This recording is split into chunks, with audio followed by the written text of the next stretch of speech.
Hey, welcome back to those of you who are already owning the Terra Kaffe machine and those of you who might be interested in purchasing one for yourself. This video is about descaling the Terra Kaffe 2.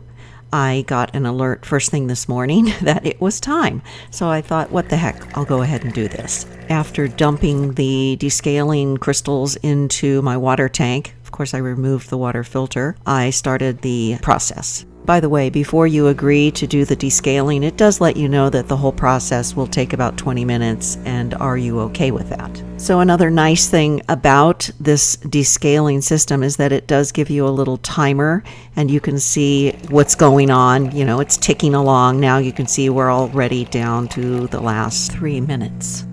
I am trying to keep track of how much water is coming out as well. After the descaling part takes place, then the rinsing cycle begins. By the way, I was really trying to keep an eye on the screen in case it gave me some additional prompts as far as what to do with the water, things like that.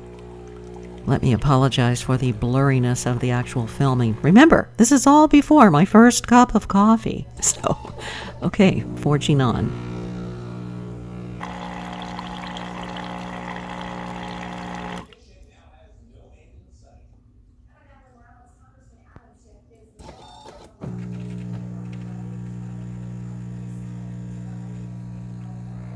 So you can see, even though the countdown showed me that it was down to 0 seconds, the water was still running.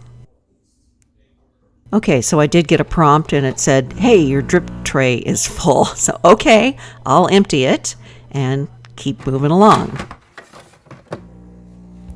So I guess that added an additional 30 seconds to the rinse cycle. Now at this point, I should say that when the rinse cycle was complete, the screen popped up for me to brew a cup. And that cup was completely sour.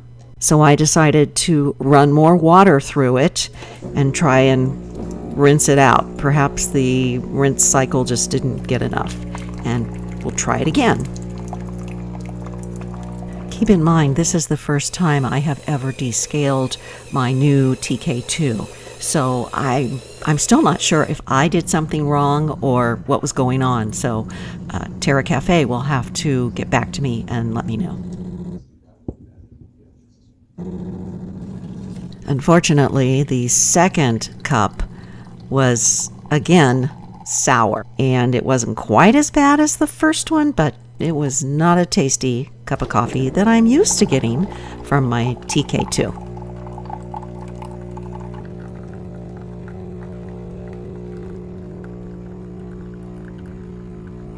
At this point, I decided to refill the tank with fresh water and run more water through the system. So much for this process taking 20 minutes, right? Terra Kaffe customer service did get back to me and tell me it's a good idea to run a few cycles of water after you descale your machine. So you can see I pretty much ran out an entire tank of water before attempting my third cup of coffee. And just a reminder to put your filter back in before you start making your drinks. I'm happy to report that after running that entire tank of water through just by running hot water as if I were going to make a tea, I finally was able to get a perfect Americano, the way I'm used to getting it from the TK2. I hope this was helpful to you. I really felt it was important for me to get this video up and on my channel so that you could see it, just in case, like me, this is the first time you've ever descaled the TK2. Hey, why don't you share this one, especially if you have friends that have the TK2, and I'll see you guys next week.